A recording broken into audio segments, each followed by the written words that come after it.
I don't know. Which one do you want to smoke? Uh, Which one is the weed of the day? You know what the budtenders all said that they didn't have was that they hadn't tried yet was the Reno and back. Reno and back? Yeah. Gonna try that one? Yeah. Let's make that the bud of the day. Okay. Which one? So, tell us about the bud of the day.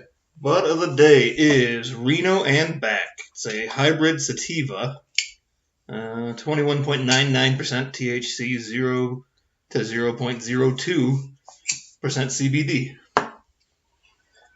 It is lovely to smoke, but they're all pretty lovely. So, fuck, it's April already, isn't it? Yeah. Yeah. Wow. Fucking March flew past. We've been doing this about a month now. A couple months now, What episode right? is this? This will be number 4. Okay. We've recorded 3 so far. Yeah, so this is 4. Yeah. And then we'll have 5 coming out next week. Yeah. So yeah. Not as of this recording next week, as of the airing. Does this air? Is this considered airing? I don't know. Nobody listens to us live. So Nope. we're not on live. the air. That's true. But we do have people listen to us. Let's try some. This is a message for one voter. Nobody's voting for us. One listener in particular, Mrs. Kunis. Thank you for listening again. Is she married? Right? I think so. We could easily look that I up. think her and Kelso are back together. I really don't fucking care. It's not going to affect me at all. So, yeah, we were supposed to have a guest on this week, and it kind of fell through. Turns out Ms. or Mrs. Kunis is a fan, was supposed to be in Colorado this weekend, and family issues came up, and she didn't make it. So She's been listening since the beginning. Mm-hmm. She loves our stuff. She said so herself. I would testify to that. Yeah. Did I just get myself in trouble? It's only illegal if you get caught. They're not going to catch us. Anyway, so this is High Minds. Higher Minds. Higher Minds podcast. The Higher Minds podcast. Yeah. Scott and Papa Darby back again. Hi, I'm Papa Darby. What's the topic this week? So this one's more serious. Let me start by saying that I listen to a bunch of different podcasts, and my favorite podcasts are true crime podcasts, and that's where I get most of my inspiration for having started this. Anyway, so this one is going to be a true crime edition of Higher Minds, and we are going to be talking about Dr. Margo Prade from Akron, Ohio. Dr. Prade was my personal physician when I was early teen, preteen, and teenager. So this one is especially It's a little close to home. yeah, it's personal for me. The spot where she was found, I remember that being in that area. Mm-hmm. Like it's by Rolling Acres. Okay. You know Rolling Acres. Oh, I know exactly Yeah, what Rolling you're Acres is. you're familiar with the Akron area. Mm-hmm.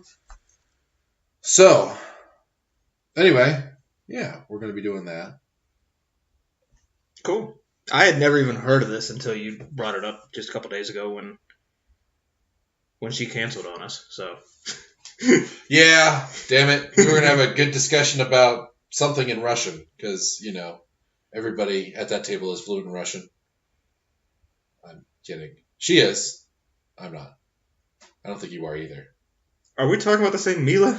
She's Russian. She's fluent in Kunis. Russian. Yeah. Okay. You didn't know that? I had no idea. I don't know if she's born in Russia or something, but so there's this. I forget what fucking. Now, what movie about it is. Mila Jovovich I don't know who that is. from the Resident Evil movies? Oh, what about her? At least that's a She's Russian name. Is she something. from Russia? I don't know. She's some sort of Slavic something. I thought she was somewhere over there. Yeah. Using the Cyrillic. What's that? What's the alphabet? Cyrillian? I have no idea. No, Cyrillic. It's a Cyrillic alphabet. I don't know. Shit's all backwards and they just make shit up. It's Cyrillic. Well, that's all made up. Reminds me of the Burt Kreischer joke about if you ever taken a test of language you don't even speak. No. You've never heard the machine joke? No, I haven't heard Oh, this. you got to hear the machine joke. We'll play it for you after this.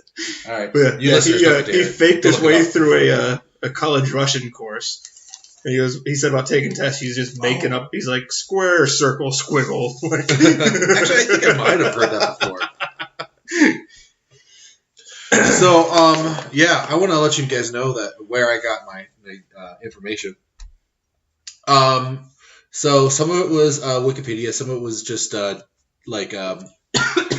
local news stuff, Channel 5, ABC, NBC, local news stuff on the interwebs. Some YouTube videos, I checked it out. Then I was able to get the court documents. You found the actual... Yeah, I found the actual court documents for the trial, or at least the appeal, which also lists the previous findings and the evidence and I got all the information from it. So, this is as factual. There is a lot to it. This is a much more interesting case, and I've never heard any other podcast talk about this one either, ever. Which is super interesting to me. I don't know why not. But I don't listen to crime podcasts, so. Oh, I do. I listen to like 7 or 8. So yeah, I'm gonna name some, just in case. My Favorite Murder, True Crime Guys, True Crime Garage, Sword Justice, which they just changed their host. There was some sort of issue going on with that guy. I'm not sure what, but I wish him the best. He seems cool. But those are just a few. I tend to stick more towards the comedy end of podcasts with Rogan and Diaz, and Mike Tyson's new one's really good. Yeah. I'm not sure how funny this is. I think I'm funny. I think Scott here is funny. I'm goddamn hysterical. Scott thinks he's funny. Scott's dubious about my comedy. My humor. But, I want to keep this one light too, but I do want to dip back and forth between... As light as murder can be. Well, not this particular one. This is a serious issue. A very special life was lost in this instance, and it's super sad, and there's nothing humorous about this. But, the podcast in general, I'm going to dip back and forth between heavy and light, but this is going to be one of our heavier ones, I think. Mm-hmm. Anyway, so... Where do you want to start on? So... Do you want to give a little bit of background first, or just start with the killing? I was going to open up with what we discussed before. Yeah? Okay. So this is about Dr. Margo Prade, and I think we're going to title this one The Doctor and the Captain. Yeah? Yeah. You'll figure out the title here in a second if you don't already know about this case. It'll unfold. So on November 26, 1997, a man parked a small car in the back parking lot of Dr. Margo Prade's medical practice in Akron, Ohio. Security footage from an adjacent car dealership shows Dr. Prade, here, who I am going to call from here on out Margo. Dr. Prade, or Margo's Dodge Caravan, pulled into her lot. The unidentifiable man then pulled the small car catty-corner and facing Margo's Caravan. The man exits his car, walks to the passenger side of the van, enters, and exits a few minutes later. Later, a witness would testify that he saw a small car peel out. In the few minutes that transpired while the man was in the car, a struggle ensued, where Margo's lab coat buttons were ripped off. A diamond and gold tennis bracelet was found in the back passenger seat, with a clasp found on the ground outside on the passenger side. She was bitten on the upper left arm, and the only thing that was left was the lower jaw bite mark. Just the bottom teeth. Just the bottom teeth. She was shot twice at first. One of those shots went through her wrist as a defensive wound. Okay. And then entered her head. This shot alone, one of the first two shots was this one, and this shot alone would have killed her. She was then pulled forward and shot an additional 4 times. Her ex-husband, Captain Douglas Prade of the Akron Police Department, would be found guilty of this murder in 1998, almost a year later, and sentenced to life. In 2013, Douglas's appeal for a new DNA test due to advances in the science was granted. It was found that he did not contribute to the DNA found on the lab coat per the where the bite mark was. They did the information on that was exhaustive. There's a ton. You can look it up if you want. His conviction was then reversed and he was set free. But less than a year later, that reversal was reversed and his sentence of life was upheld. And I hope to tell you why in this podcast, in this episode. Cool. So, did you read on this at all? Did you kind of look it up? I watched a handful of news clips. Like I said, I'd never even heard of this until you mentioned it. So I jumped on YouTube and just started typing in names. Found news clips from when she was murdered, when he was convicted, when he was set free, and when he was put back in again. Yeah. Yeah, exonerated by fucking DNA evidence, and then still the court said put him back. So, and it's... In this climate, I think it's relevant to state, and I'm not sure it's politically correct, but it's relevant to state that both of these people are black. But she was a very popular doctor. She was well-liked by everybody. Some of the news clips and everything I'd seen, that they couldn't find anybody that had a quarrel with her. Like, she seemed like everybody that she met loved her. Yeah, and my personal memories of her were very fun. She was extremely sweet. She was short. She was short. So the last time I saw her, I think I was 16. It couldn't have been 17 because, incidentally, she was murdered on November 26, 1997, which is the same day as my 17th birthday. So I was 15 or 16 the last time I saw her. And yeah, she was sweet. She had a pretty smile. She had chubby cheeks. In some testimony, it was said that towards the end of her life, she'd start to lose weight and date around a little more and became more confident. And even in those pictures, and from what I remember, she still had chubby cheeks. Yeah. She did slim down and she looked good, but she was fun. But in 1998, Prade, Margo's ex-husband and an Akron Police Department captain was indicted for her aggravated murder. He was also indicted for possession of criminal tools and the interception of Margo's wire, oral, or electronic communications. The interception charge stemmed from evidence that he had used a recording device to tape phone calls made or received at the marital residence for a substantial amount of time, both before and after Prade and Margo's divorce. One critical aspect of the case involved the bite mark to Margo's left arm. The bite mark left an impression on Margo's lab coat as well as a bruise on her arm. Photographs of the bite mark were taken and Margo's lab coat were sent to the FBI for DNA testing. And they go all they explain step by step the fucking DNA testing. I'm not going to go into all that. Yeah. Just know.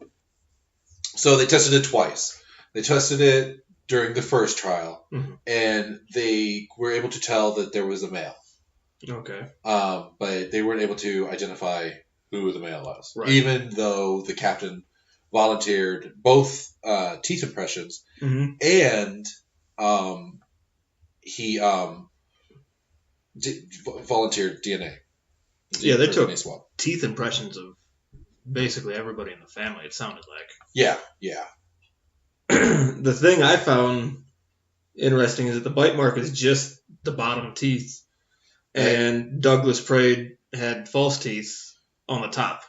Yeah. At first that confused the cops, and later, so And that was interesting. The defense thought that they were helping Douglas. I don't know. Yeah. Let's call him Douglas, I guess. Okay. They thought they were helping Douglas and saying, hey, this guy can't fight through. He doesn't have the tensile strength to... Tensile strength isn't the right word. But the strength in his jaw to make an impression like that. Right. Yeah, I'd seen video where in court they had him bite a pillow or something like that and ripped it right out and it yanked his false teeth right out of his mouth. Right. Even if that's like kind of staged, like kind of like the brace around the neck, even if it's that kind of trickery, that's still compelling. Yeah. Like, of course, he can't bite. But the thing is, the defense didn't know at the time that it was just the lower jaw. I didn't realize they didn't know.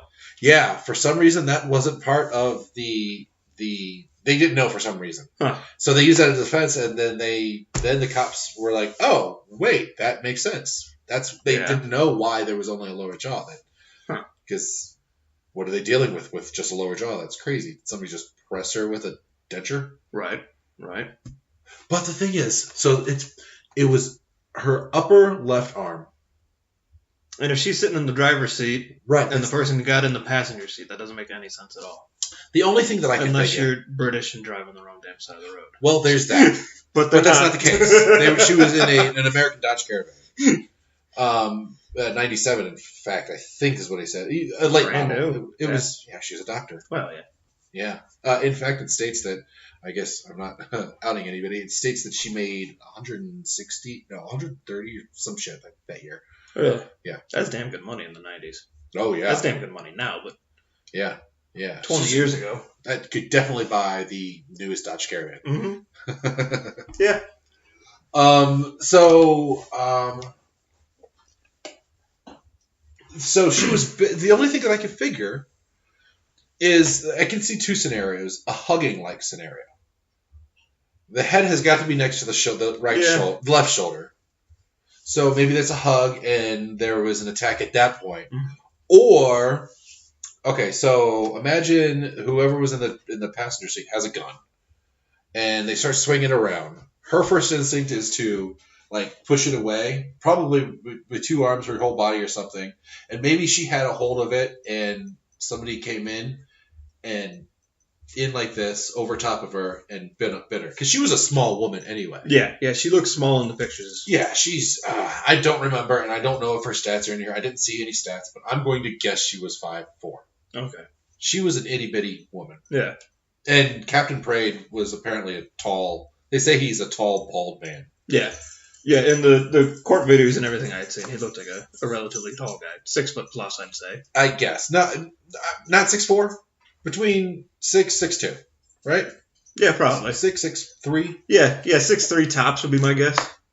I think that's stretching it, but still, that's taller than average. Yeah, and with a uniform, that's imposing. Anyway, that's another here another.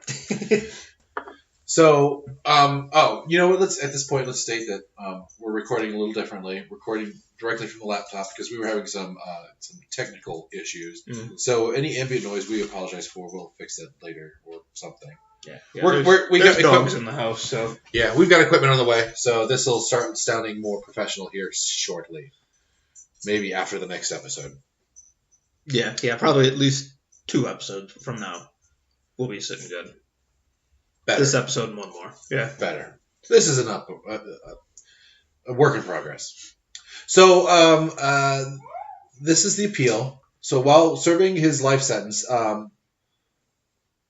he appealed. Prade filed 2 applications for DNA testing pursuant blah, blah, blah. Although DNA evidence had been admitted at trial, both of Prade's applications sought additional testing due to scientific advancements that had occurred since the trial. Specifically, Prade sought Y chromosome short tandem repeat YSTR testing, which, unlike PCR testing, which is the original type of testing that was done, which, like I said, found that there was a male but couldn't identify the male, allows for male DNA profiling when a small amount of DNA has been mixed with an overwhelming amount of female DNA. The second application for testing ultimately resulted in the issuance of State v. Prade, and complicated number. In Prade, in this case, the Ohio Supreme Court held that definitive prior DNA testing within the meaning of another case had not occurred in this case due to the inherent limits of PCR testing. So the Supreme Court remanded the matter to the trial court for it to conduct another test and consider whether new DNA would be outcome determinative. And what they mean by outcome determinative is if this changed, if this was something else, would a reasonable juror decide differently as a result of in the case as a result of the change in this evidence? Meaning, if the DNA came back as not his, a logical juror would say that he probably wasn't the person that killed him. There's your reasonable doubt. Exactly. Not guilty. Exactly. And so what happened, in short, is that the DNA exonerated him. Well, exonerated him is a bit of a strong word. The DNA showed that he did not contribute to that bite. Right. So the judge in that case set him free. And because any reasonable juror would say, hey, that wasn't his bite, he wasn't there, they set him free. Right. So that's what happened. They set him free. But less than a year later, the prosecutor entered. I should know the prosecutor's name, but I don't know the prosecutor's name. It's just known as the state. But they issued a filing saying assignment of error. The court erred in granting appellee Prade a discharge under some statute. It's the sole assignment of error. The state argues that the trial court erred by granting Prade's PCR petition and ordering his discharge. We agree. Under another statute, a trial court may entertain an untimely or successive PCR petition only if the petitioner was convicted of a felony, the petitioner is an offender for whom the DNA testing was performed and analyzed in the context of and upon consideration of all available admissible evidence related to the inmate's case.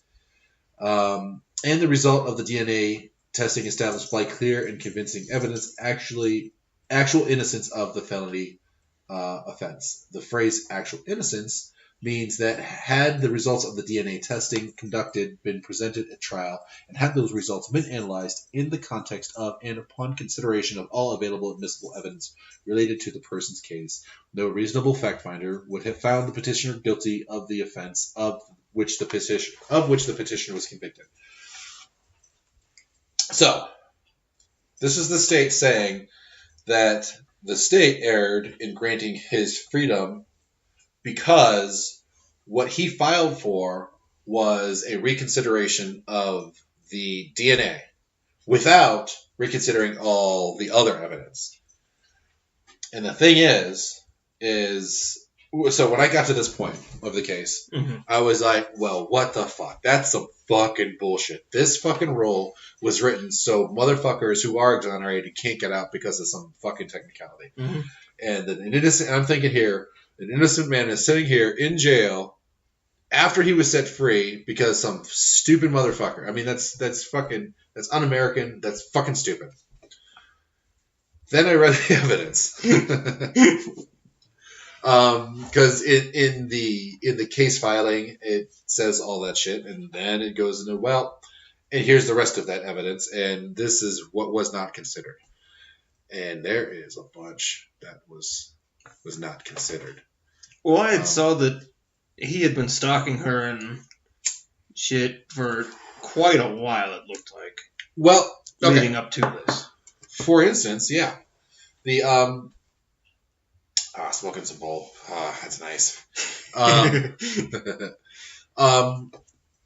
When it said that he had been recording her before and after, so I was thinking, well, he's a cop. and they were married. And they were married for a little while. I mean, shit, she was 18 when they met. Well, she had 4 kids, right? 2. 2? 2 daughters with him. I don't know what else I was reading. I don't know. I was reading something else about a woman that got married, or he got murdered that had 4 kids, too. I don't know about that. I'm getting things mixed up now. Maybe. Nope. So she had 2 kids. 2 kids, 2 daughters. Both with him, right? Yes. Okay. He had another kid, though, outside of his marriage. That's part After of the they had been divorced, or No. during, before? During. He had cheated on her and had child support payments to another woman that were being deducted out of his paycheck. And I found that out in the case, but there's something there. that in itself, of course, would not be a reason for his rage. That'd be more of a reason for her rage. Right. But I can see, honestly, how that could go tit for tat, back and forth, and be bad. Especially if he's a doctor. She's a doctor. And I mean, she's a doctor. He's a police captain. Yeah. Well, and then, okay, they're both relatively high up people in the city. They're known people. Right. And apparently he was being groomed. He says in his own words, I saw in an interview. Did you listen to his interviews at all? Mm-hmm. Yeah, I watched a couple of them. So he said that he was being groomed for chief. So I kind of remember him at the time. He had quite a bit of clout. And from what I remember, and I might be wrong, and fucking cop news from that time period is all sketchy anyway, but I remember him getting some awards, or maybe just being hailed in the news as being a good cop. See, I saw pictures of him in uniform, and he looked familiar. It might just be that I subconsciously kind of remember this from when I was a kid, because I would have been 9 when this happened, so it's possible I'd walk through the living room and my mom and dad were watching this on the news. But he did look familiar for some reason. Yeah. Her, I didn't recognize. Oh, I'm sure it was all over the news. I know it was all over the news. I wasn't even in Akron at the time. I was in Cleveland at that time. Okay. On my 17th birthday. I had been living there for a little while. And it was up there when it happened. Yeah. Yeah, a lot of the news clips I'd watched were Fox 8, which is a Cleveland station, and even back then, yeah. News 5, I think, was another one. I listened to. I watched 5. 3, 5, and 8. I think were the news stations back in Akron. That sticks in my head for some reason. There was the ABC, NBC, and CBS. Were the 3, which are still pretty big today. Right. Yeah. So here is some of the evidence. I'm going to read this pretty much directly from the case file. I've edited it down a little bit. I'm not going to tell you everything because it's 71 pages. I'm not going to go through 71 pages here. Ain't nobody got time for that. No. But just know that there is a lot more to this. But a lot of it is also just boring scientific detail about how they did the tests and shit like that. Which, I thought I had seen that he had volunteered for and passed a polygraph before trial or something too. So I wish I could have seen the court proceeding, but yeah, he did. But that could be just he was a cop, man. Well, yeah. I mean, and I wanted to say he had recorded her well before their divorce, but as a cop, wouldn't that be easy to do? I can't imagine I would imagine that most cops are recording their significant other. They have to be. Not necessarily recording. I don't want to make a judgment on that, but it'd be super easy. Oh, yeah. The jealous ones, I'm sure, are. Yeah. And cops tend to... They have... A certain personality type tends to gravitate towards that line of work, and there's a power issue usually with that personality type. Right. So I would imagine it's not uncommon that a cop... They have access to all of it. Yeah. You can do a search on them and find anything you want if you got the right computer and shit for it. Yeah. And they have that right computer and shit to do that. Yeah. Anyway, so... I had seen an interview with Douglas Prade, the ex-husband here, saying about why the hell would he do it. there in the daylight. People there know him. I guess he had worked on some sort of a committee that worked on putting up the security cameras on the building that recorded him getting out into the van, back out of the van, into the car. Like, he brought a couple good points. Why would he do that in broad daylight? At her place of work, where people know him, in front of cameras that he knows are there. Like, so here's the thing with that. It was dusky. It was or dawn. It wasn't broad daylight. It was early. Well, in the it wasn't morning. 2 o'clock in the morning, though, either. Like, No, it wasn't. But it was like when it wasn't full light. Okay. And shit, it happened in November. It's like, yeah. So it wasn't full light, and there was one camera from a from the convenience store. No, from the car dealership. Okay. Yeah. From the car dealership, like across the street, and only one that kind of got that image. So if he was on that committee, it'd be easy for him to steer where something like that goes. Why was there only one camera right there at a car dealership? See, and there's a medical building with I saw something stuff. about they put cameras on the building there, on the office. there was because there were concerns in the past about people walking to and from their cars. Because it's Akron. Like, let's be honest. Right. Well, back then that area wasn't Akron all in the that 90s bad. wasn't as bad, I guess. Yeah. No. Well, No. It wasn't. Not nearly as bad now. Oh wow. Have you been there? Yeah, you've been there recently. Yeah, it's been a while since I've been back. Well, like a year. Yeah. Like last time I was there was 10 years ago. Yeah. Not even, or maybe a little less than, but yeah, maybe like 7 years ago. Even then, it was wow. I'm sorry, Akron. I hope LeBron helps you out a lot. He does his fuck up traffic. Well, I mean, hey, there's a lot of opportunity for jobs there. Yay. Anyway, rubber capital.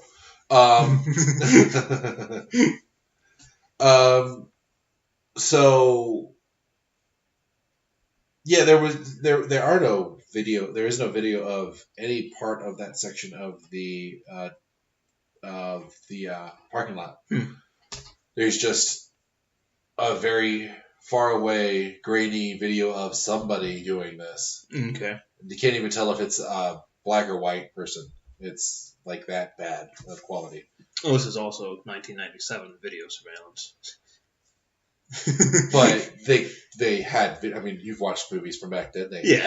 They could record shit. Yeah. I mean, if you had better than that. A Steven Spielberg budget. No, shit. I mean, You've seen home video. You've seen America's Home Videos. Yeah, but that's not surveillance cameras. That's surveillance cameras are better, or should be. You would think so. Well, look at any video of any robbery from any convenience store. My point is, they could have done better, and they didn't. You know what I mean? Yeah. Yeah.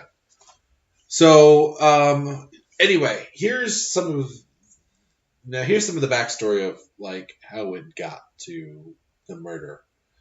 So Prade and Margo, Douglas and Margo met in 1974 when she was about 18 years old. He was about 28 years old. So, wow, that's 10 years right there. No, I think I've dated 10 years both ways. My grandpa's like 10 years older than my grandma. Yeah. I guess 74, that's not so bad, right? I mean, that'd be like you dating, what, a 28-year-old? Yeah. That doesn't seem outrageous. No, but now, today, 28-year-old's dating an 18-year-old, that sounds weird. Like, yeah, I guess if you go back the other way. Yeah, that does seem a little weird. Yeah. But go for that 28-year-old. I've dated extremely young, and it was just stupid. I shouldn't have done it. It was dumb. Not illegal dating. Not that young, but was it fun though? Well, was it worth it? Whatever. Anyway, that hash ever clear up? Anyway, the two married in 1979 and had 2 daughters during the course of their marriage. Both achieved professional success while they were married, with Prade Douglas progressing through the ranks of the Akron Police Department, and Margo eventually establishing her own medical practice. It was primarily Margo's income, however, that allowed the couple to enjoy a higher standard of living. Moreover, as time went on, it became clear to all involved that Douglas and Margo's relationship was a troubled one. What? Doctors earn more than cops? Yeah. Shocking. Yeah. I mean, duh. Saving lives pays more than taking. Yeah. Okay, so I think I might be misremembering. I am stoned, but it seems to me that she made about $100,000 more than he did. So, or if you said she was making $130 a year, he made about $160, or he made about $60. Okay, that makes sense for a police captain in the '90s. That seems about right. For sure, yeah, and that's in the '90s. It's totally livable. Yeah. I mean, you needed $50,000 to live comfortably in the '90s. Yeah. The middle class was thriving in the '90s. Go Clinton. And then 9/11. An endless war. Yeah. Shit and stuff. Fuck. Anyway, so and he again, he was obviously the jealous type. He does fit the characteristics of. We now know that he does fit the characteristics of that macho guy that wants the power of. Did you see the killer mustache he had? Oh, it's still beautiful. It's glorious. It's luxurious. I want to know what he does. If there's two things I want to know from him, it's how to kill my ex-wife. I don't want to kill my ex-wife. I want to make that extremely clear. I don't want any part of that. And fucking mustache tips. If ever I wanted somebody to know how to kill their ex-wife, though, he'd be the person I'd go to. Probably not. He got caught. Nope.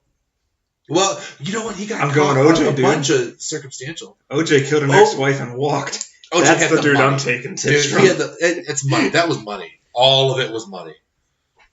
Like, the only reason he got off was because he was a rich guy. He had big hands, too. They wouldn't fit in the gloves. Fuck that. Fuck that dude. He's a fucking killer. Everybody it doesn't knows fit. It. You must equip. Michael Jackson fucking didn't let the little boys escape Neverland. We all fucking know this now. What does Michael Jackson and OJ have anything to do with each other?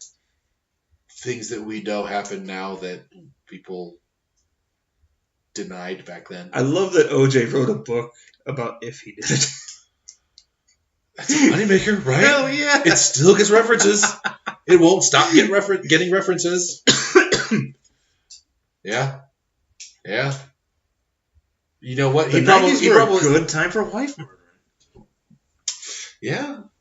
Yeah, I suppose. And Lorena Bobbitt, too. You can murder a wife or chop your husband's dick off. Well, hers was did you know much about her case? Time. No, I was still young then, too.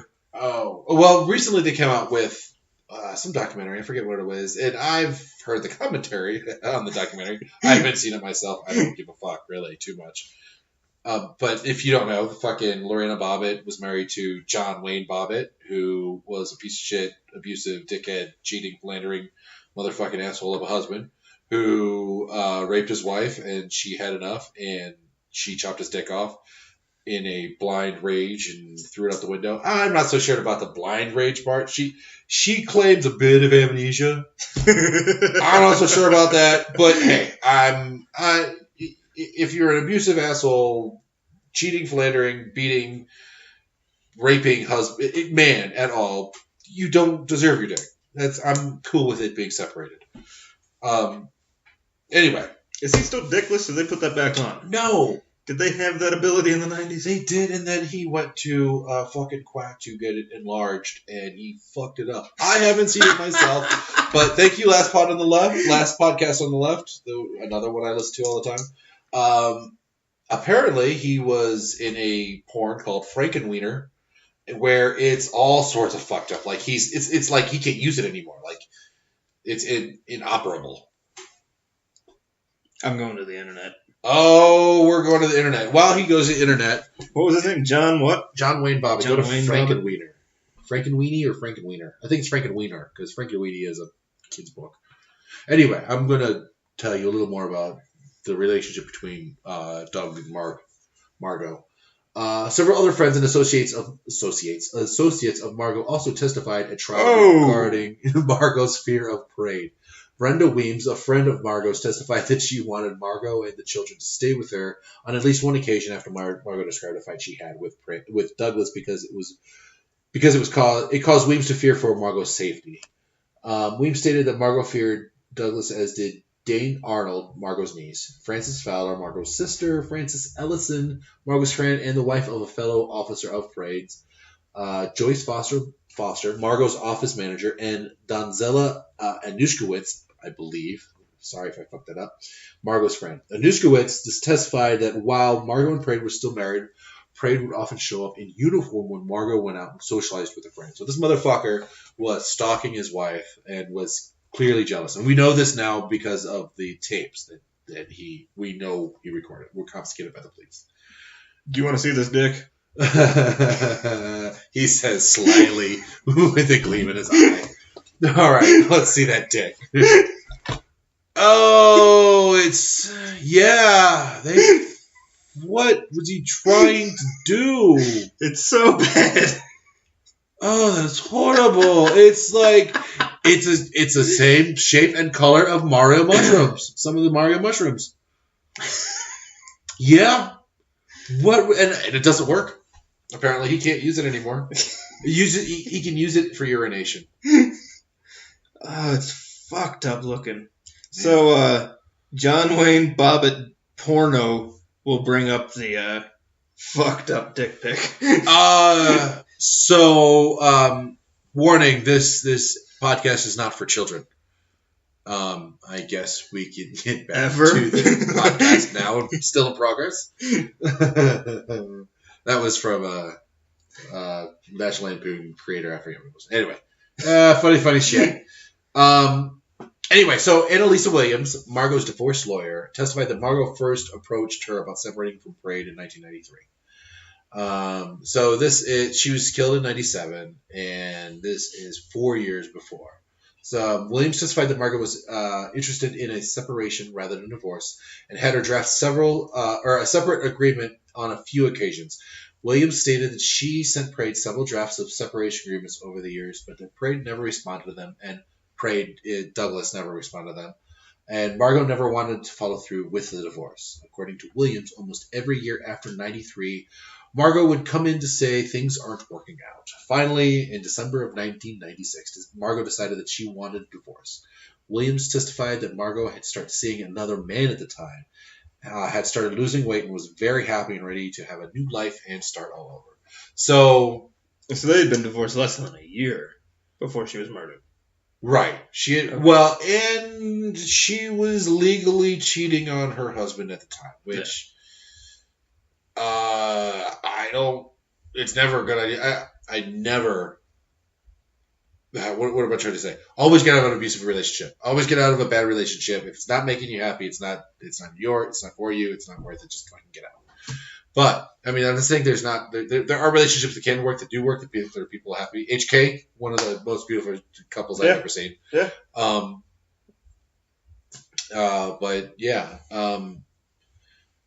Get out.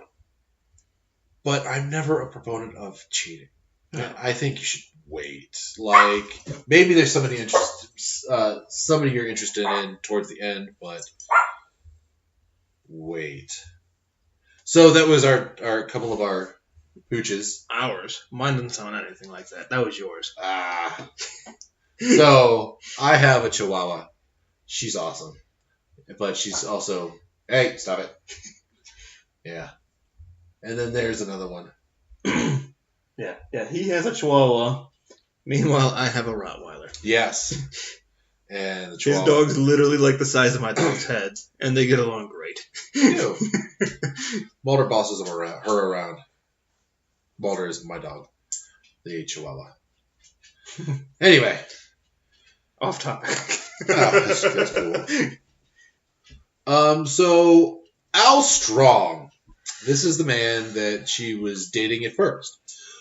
Al Strong testified that he began dating Margo in June of 1996. So this is definitely before the divorce. Right.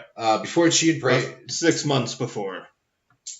You said December 96, right? Yeah. It was. In fact, it was the day after Christmas that she. Okay.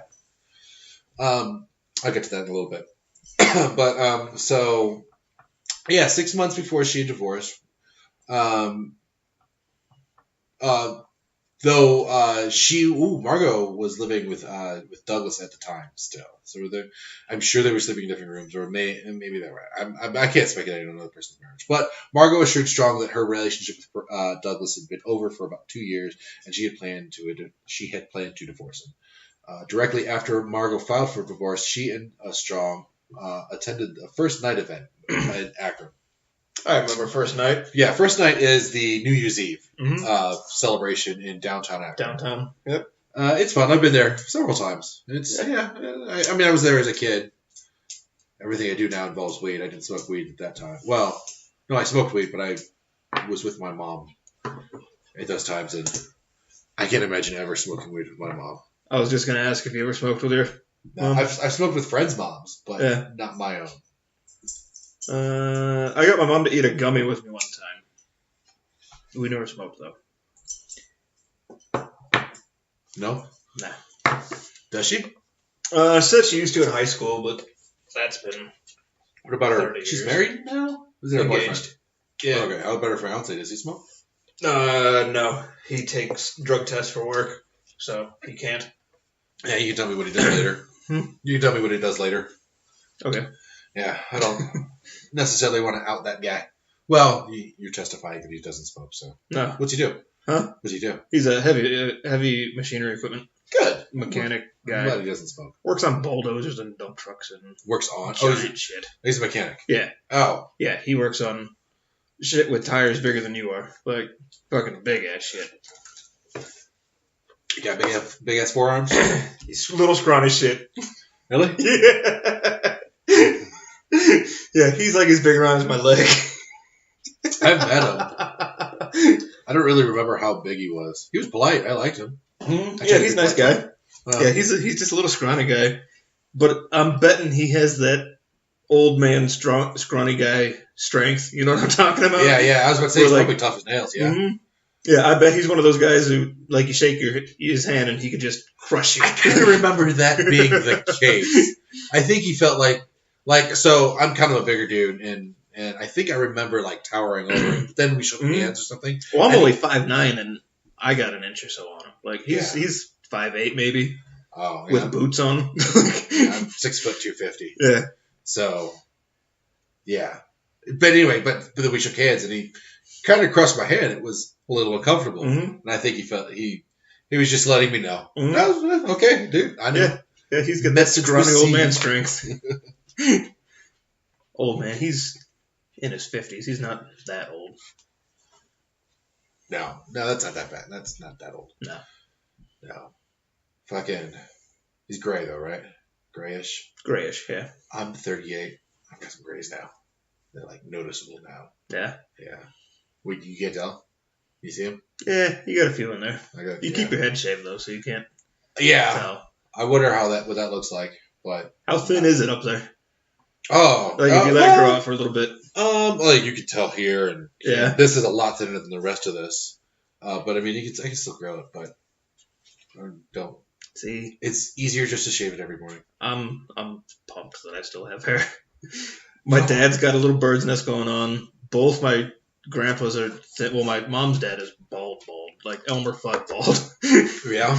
My brother is 4 years younger than me, and it's creeping back on him. Like, oh yeah. I always thought it was your mom's dad. That was always the rule of thumb. Mm-hmm. Yeah, my mom's dad's the one that's Elmer Fudd bald. Well, so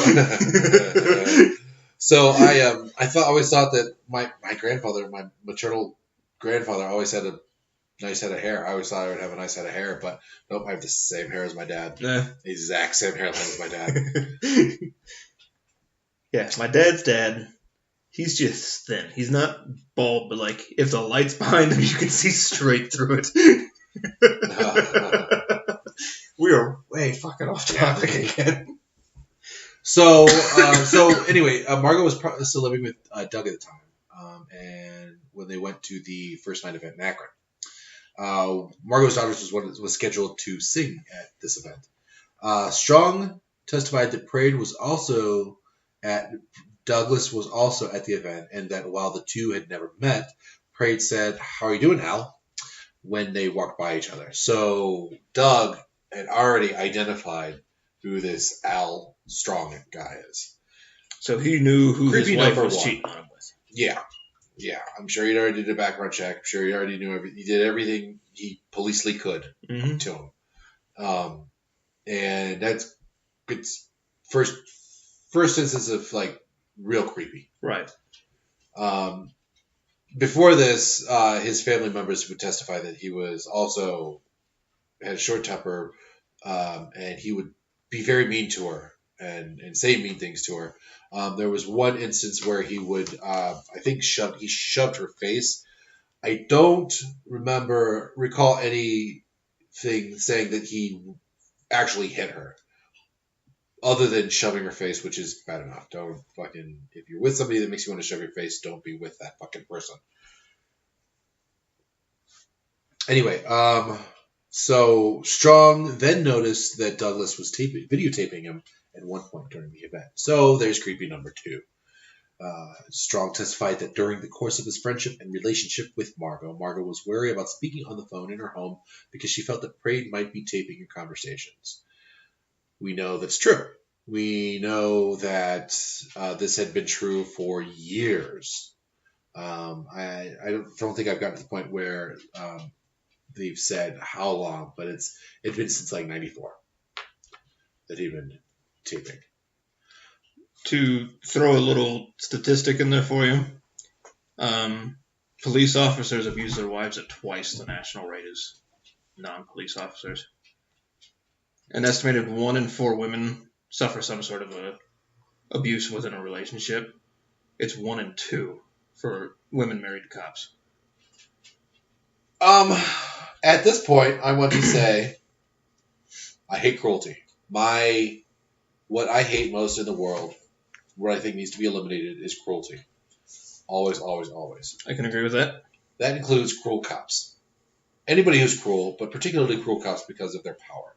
Mm-hmm. The cops should be cops, in my opinion, because they are better than the rest of us and are able to follow the rules and are more adherent to the rules than the rest of us. Right. That's what I want in my cops. That being said, I like those cops. There are cops like that out there. I've met a few. I've met more than a few.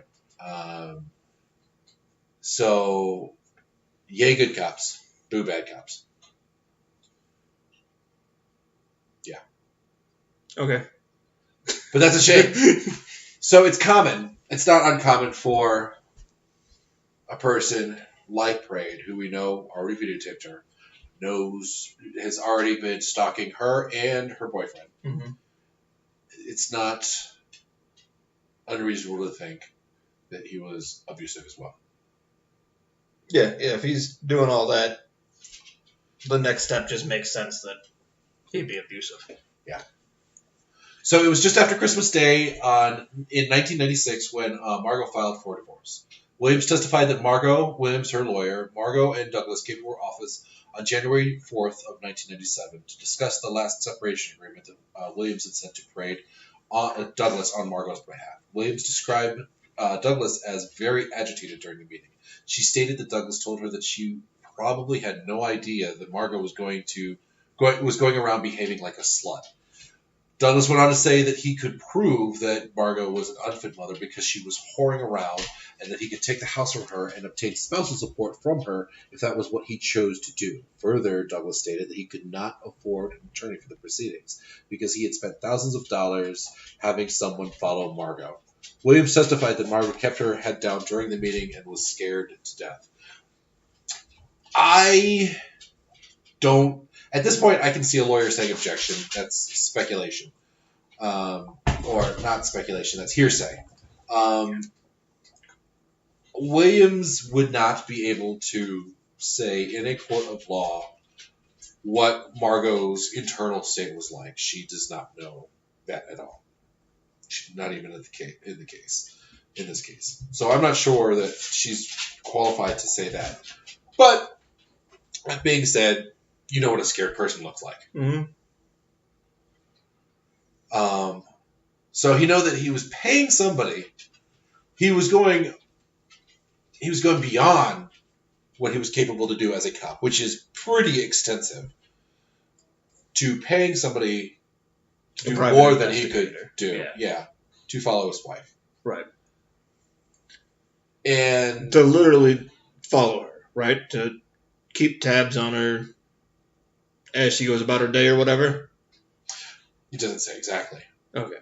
But I imagine that's what they do. That's what I see in my head as somebody tailing her from block behind and following her around all day. Like, yeah, videotaping her and recording her and right, doing background checks on whoever she talks to. And probably how he figured out the boyfriend's name. I'm sure. I don't know why he couldn't do that himself, though. Or if he didn't know she was seeing him on the side. Like, what can but the PI did. Yeah. What can a private investigator do that a cop can't do? Anyway. All right, that's their one and only job, is to follow them around, though. He still has to go put in his 9 to 5. You know what I mean? He was a captain. He was responsible for a city. Yeah. You're right. For the safety of a city. But in addition to this, he's saying that she was unfit because she was whoring around. According to this, she was hardly whoring around. She was seeing somebody. Right. Which is, while you're married, not okay. Divorced, just fine. Yeah. But this was before the divorce, too. So. She had been seeing him for at least 6 months by that point. Yeah, it's hard to... Though in this case, it's hard to... No, I mean, that would make me angry. If I knew that my wife that I hate, to whom I was not yet divorced, was seeing somebody else, that would anger me. I would think that I would have married somebody decent enough to wait. Maybe I understand interest in somebody, but to actually, I would wait. Right. I would expect that of. I would expect that of. Yeah. Whoever I was divorcing.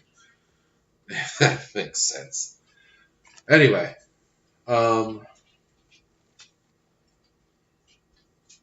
So, Foster, Margo's medical office manager, testified that Margo continued to have negative interactions with Douglas after the divorce. Foster stated that Douglas harassed Margo and that Margo was afraid for her life as a result of her interactions. According to Foster, so let me say that again. I'm not sure how that's admissible because she couldn't testify to the state of Margo's mind. She couldn't testify to the state of Margo's mind at any point in time. She couldn't read her mind. And if she could read her mind, that's inadmissible because nobody believes in it anyway. But according to Foster, she discovered that Douglas was coming to Margo's medical office at night in 1996 or 1997. Foster testified that she contacted the office's alarm company and learned that the office was frequently being accessed at night for 1 to 3 hours at a time. On one particular night, Foster drove to the office to see what was happening and saw Douglas's city car in the parking lot. I'm sure that's verifiable because that's shit. Douglas's city car is. They have tags and shit. They can tell who's there. Yeah. Yeah, if it's a cop car, it's got the squad number on it or whatever. So he's snooping around on her. He's fucking being weird. He's being an asshole. He's being jealous and a creep.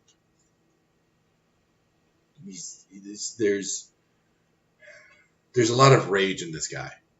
I don't want to say he's angry. I don't want to say he's a sociopath. I don't want to say he's sick. Although maybe that's all true. Maybe. But he's definitely angry. He's definitely jealous. Oh, absolutely. Which sucks. Especially for a man in power. Yeah, I don't know. Yeah. Anyway, Ellison, Margo's friend and wife of a fellow police officer, Elf Graves, testified that she spoke with Margo about her fear of Douglas. Douglas, again, prayed. Fear of Douglas several times in the months preceding the murder. Ellison described one particular occasion when Margo told her that Prade had threatened her. In particular, Ellison testified that Margo told her that Douglas had called her a fat bitch and grabbed her by her neck and told her that he'd kill her. After listening to Margo, Ellison stated that she advised Margo to buy a gun in case she needed to protect herself. I'm not sure. Yeah, I'm not going to go there, but Go where? guns. With the gun? Yeah. Well, the gun helps a 5'4" lady a little bit against a 6' tall guy. So, Hand to hand, the 6' tall guys can overpower the 5'4". Of course. Every single time. Of course. But a 9mm evens that playing field a little bit. I would say a lot of it. I would say it makes her more powerful. He's more trained with a weapon, but it helps. Yeah. You get lucky. And more so if you had a gun. Mm-hmm. So, it all comes down to that. I'd rather have it and not need it than need it and not have it kind of thing, too, though. she didn't have a gun at the time. He did. Or the perpetrator did. Mm-hmm. So, take that for what you will. I know what I think, but I'm not going to make anybody else's mind up. Or I'm not going to say what anybody else should think about that. So, in June of 1997, this is 6 months after the divorce, Margo began to date Timothy Holston. Several individuals, including Holston, testified that Margo was excited about her relationship with Holston and that things quickly became serious between the two of them. Fowler, Margo's sister, testified she spoke with Margo about Holston in November of 1997 and that the two were planning to marry. So, okay, the timing is interesting.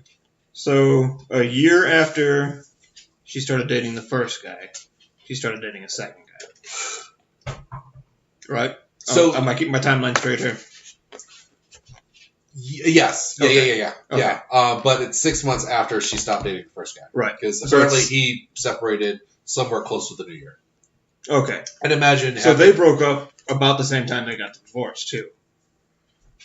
It Her seems and her so. boyfriend. It seems so. Okay. I'm sure Douglas was a factor. Oh, almost definitely. Yeah, I'm sure he knew who the fuck he was, and he probably didn't want any piece of that. Mm-hmm. I wouldn't want any fucking piece of that. No. I don't want to fuck with a cop. Mm-hmm. Cops can get away with shit that Mm-hmm. I can't get away with. Yeah. Even if they're not killing you, they can still ruin your life on it.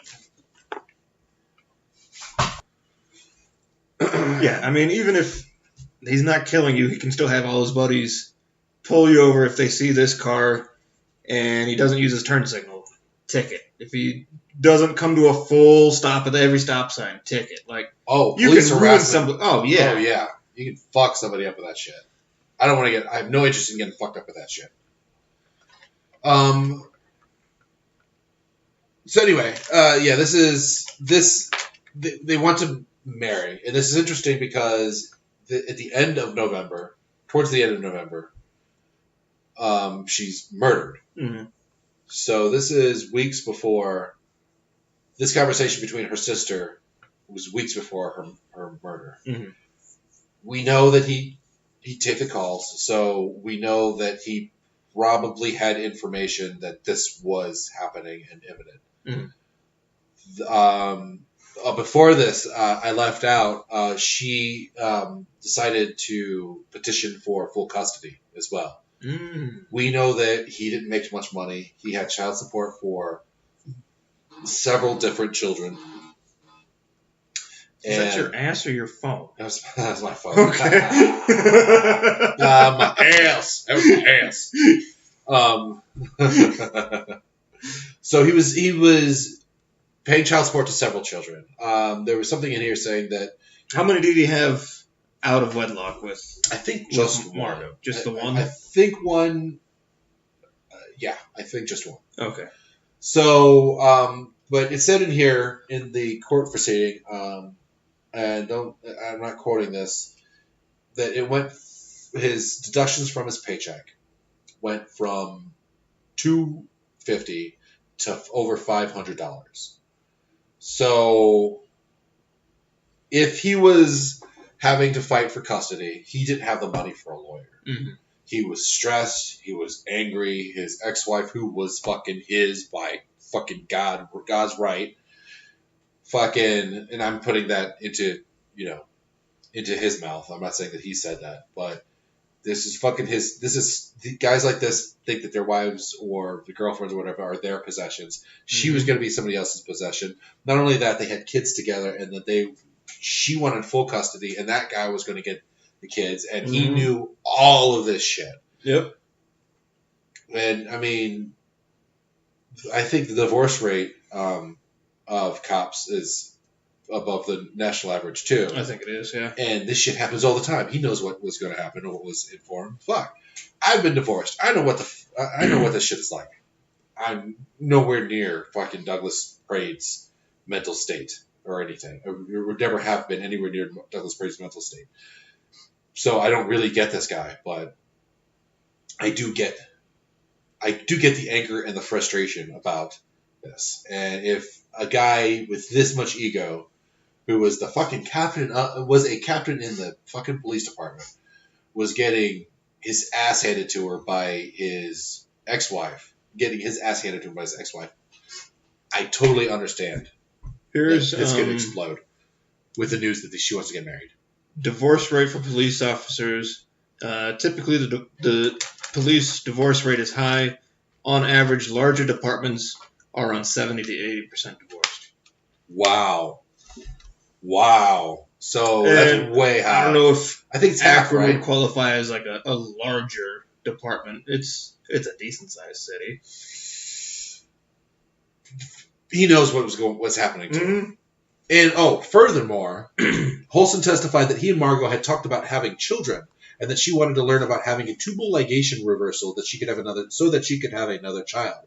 Sandra Martin, the office manager at Northeastern Ohio Facility Center, confirmed that Margo had scheduled a consultation for a reversal on November 29th, 3 days of 1997, 3 days after her death.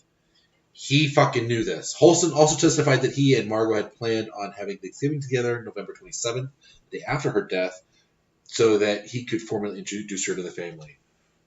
There's no reason to think that Douglas did not know all this shit. It's possible, yeah. And that that night or that morning on November 26th, or November 25th, which is actually my mom's birthday too,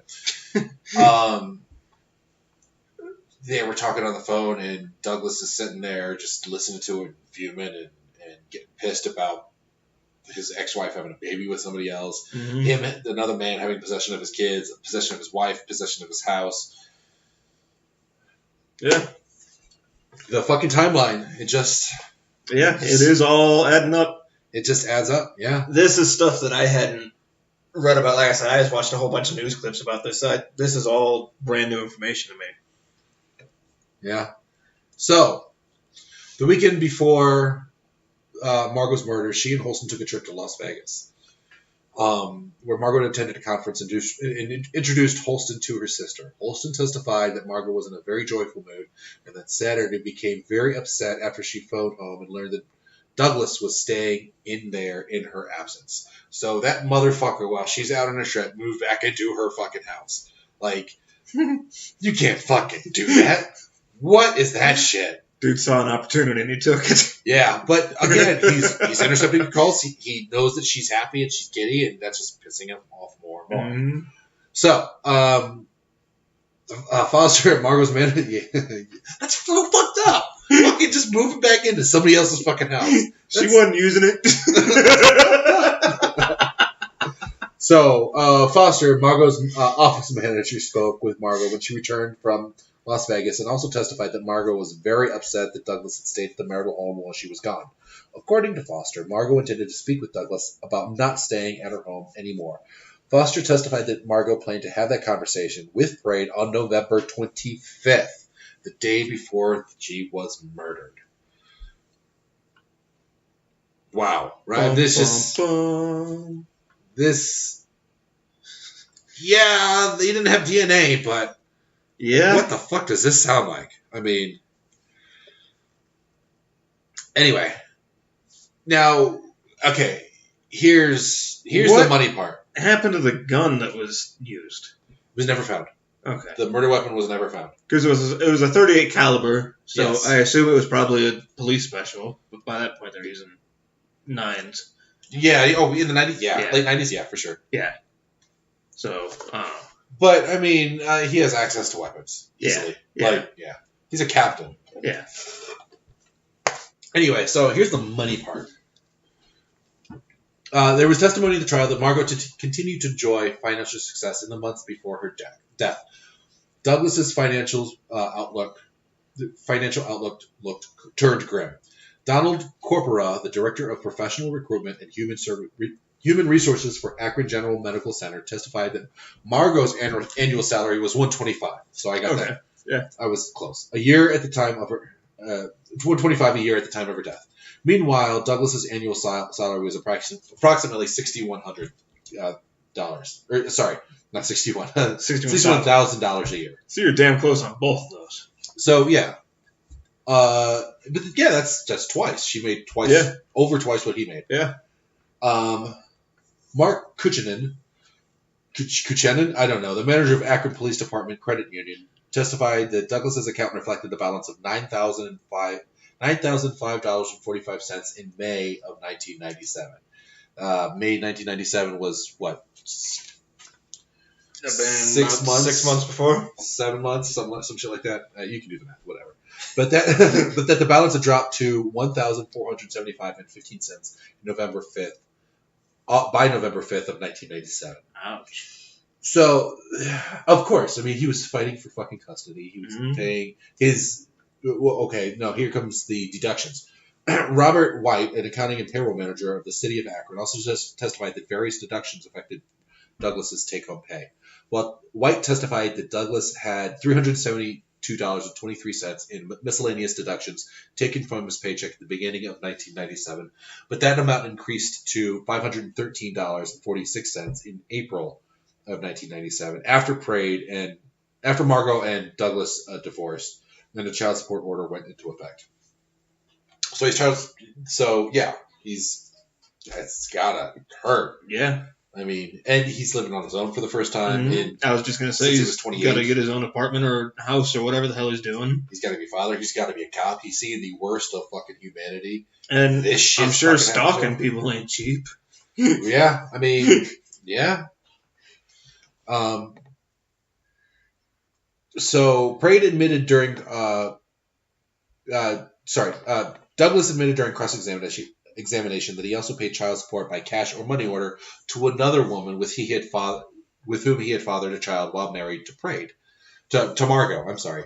Additionally, he admitted that he had several $100s in return checks and overdraft fees from his bank in August and September of 1997, and that as of November 25th in 1997, his checkbook balance was minus $500.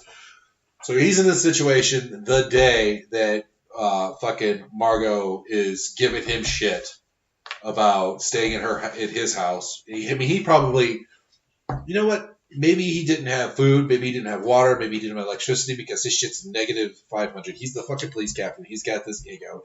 This shit's happened to him.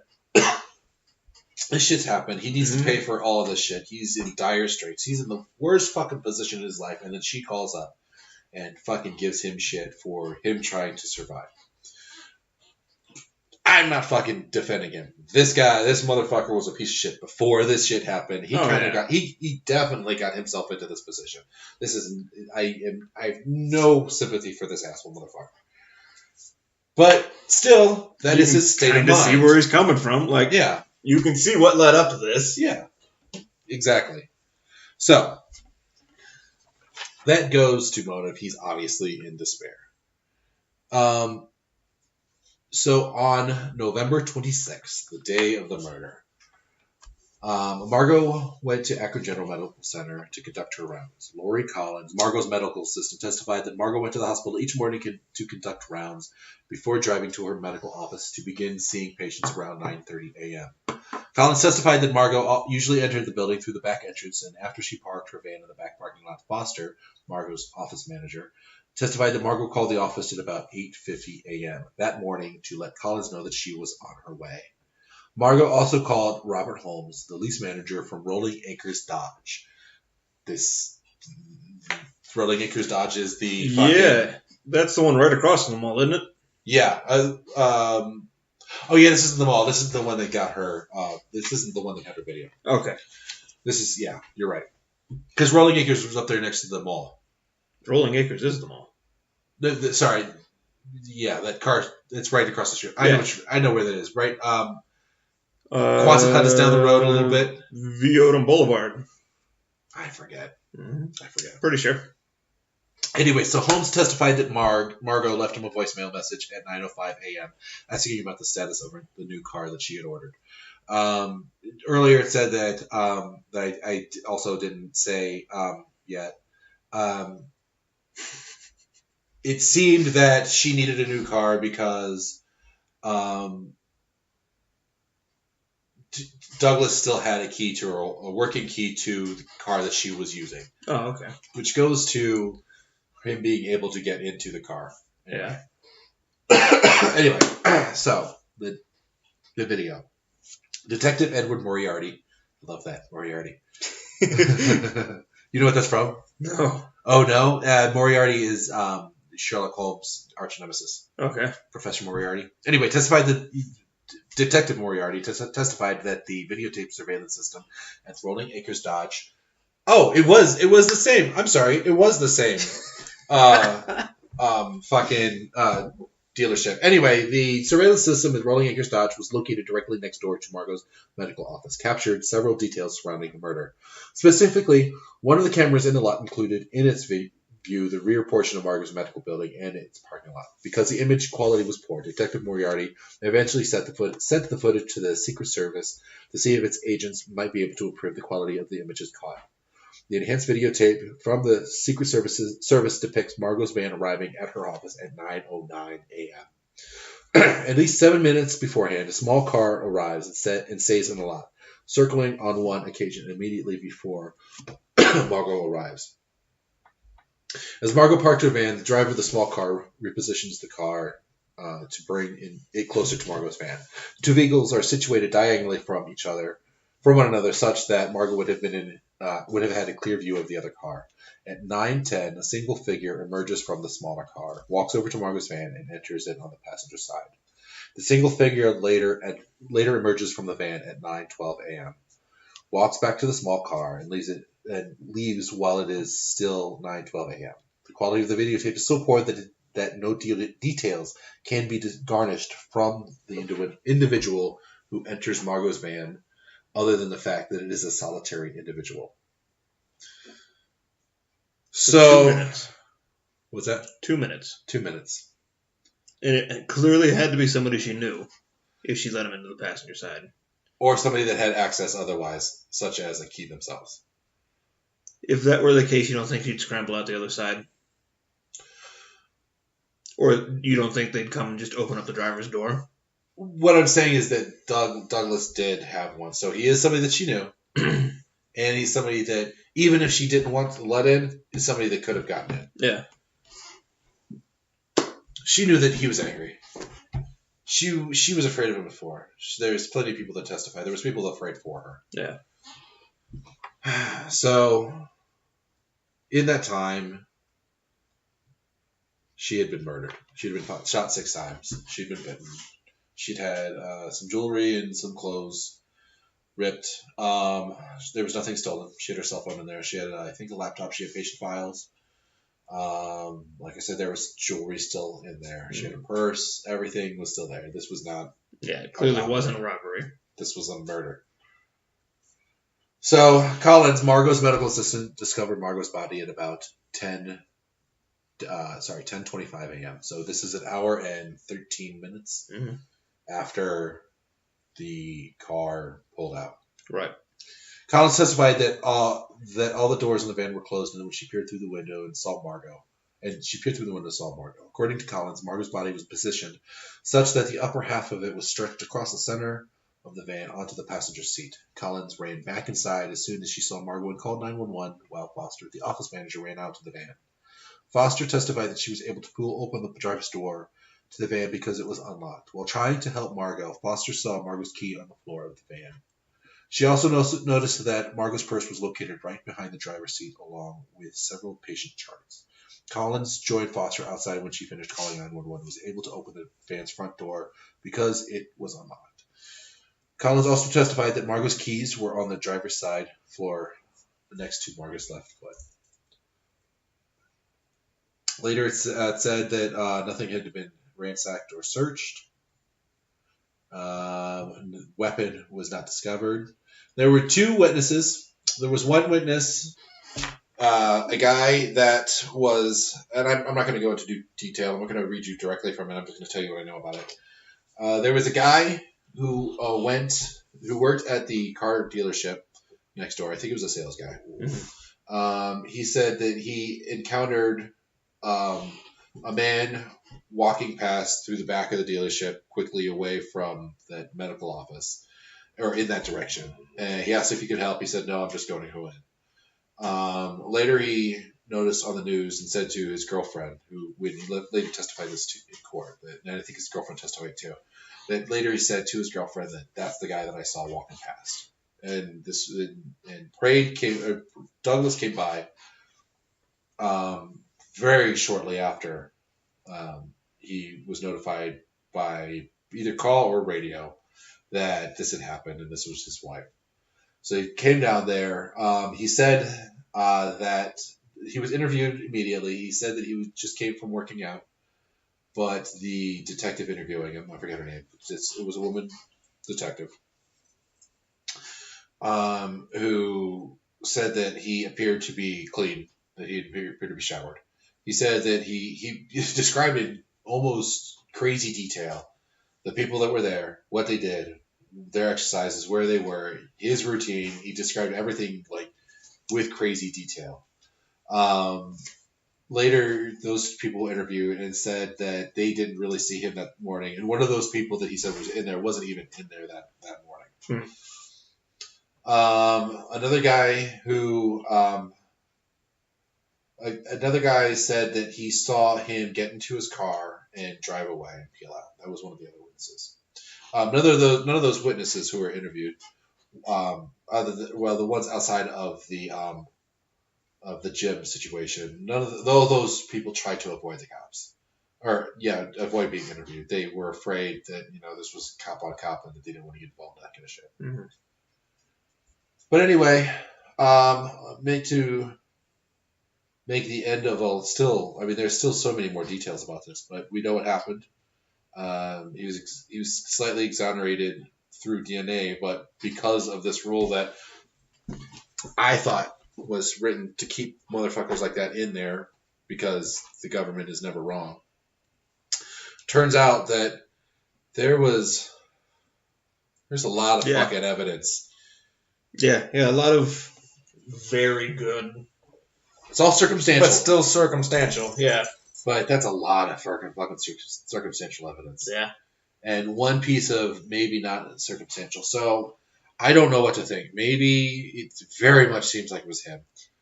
And until they find a match for that DNA, he's definitely the best suspect. But if it's not his DNA, it has to be somebody else's. If they find that somebody else, that's the only thing that I think would get this guy out. Could be a boyfriend from the night before. Could be the one maybe she played doctor. It was through a lab coat. Maybe the one that she dated from June to November or whatever the hell it was. The first one was actually the jealous one. And he knew that the cop was super jealous. And he saw an opportunity. Could be. We don't fucking know. Throwing that one out there. It was perfect timing if it was. I mean, that particular date, that was just obviously it was going to explode. Yeah. And obviously Douglas was going to explode right on that day. You could probably just time it if you just saw it from a wider angle. Yep. I mean, this was a lot more interesting than I thought it was when I first wanted to do it. Because I wanted to do this as a tribute to her because I did like her. She was a great person. Yeah. I knew her personally. And you had said that all those crime podcast things that you listen to, this isn't on any of them that you've seen or heard. And she deserves to be on Foreverland, on the interwebs. So it's my contribution to her memory. And it turned out to be, I'm sorry that she sacrificed herself for this really compelling story. Yeah, there was way more to this than just the handful of news clips that I had watched leading up to this. I learned a lot. Yeah, I did too. Yeah. So I thought this was interesting, and I hope everybody that listens to this does too. Any closing? Anything? No, I'm pretty stoned, and my brain is absorbing a lot of information right now. So You know what? Let's smoke one to fucking Margo. To Margo? Prade. Yeah. Dr. Margo. So while we smoke this one, where can you find us? We're on Facebook, Twitter, Instagram, SoundCloud. We're working on getting up and running on YouTube. This episode may be on YouTube. We may have that figured out by then. Yeah, give us a search for Higher Minds or Higher Minds Podcast everywhere. On highermindspodcast.com. That's our website. Yep, highermindspodcast.com. All our episodes will be uploaded there too. Higher Minds, all one word, on SoundCloud. And Higher Minds Podcast on Facebook, I believe. Higher Minds Podcast at gmail.com. It's our email address. We both have access to that now after my phone got fucking stolen. Or maybe I lost it. I don't know which. I deserve to lose it because I was, oh man. Traveled to Florida. Fucking hate traveling. Traveling fucking sucks. Long traveling. Anyway, yeah, so I lost my phone. Had to buy a new one. And that was a problem for our fucking Higher Minds Podcast email. But we got that fixed. So everybody can email us now. Anything else? I think that about covers it. Yeah, I think that's it. Was there anything more to that? I'm stoned. Okay. That's the point. Yeah. All right. Thank you so much. Deuces, everybody. Deuces.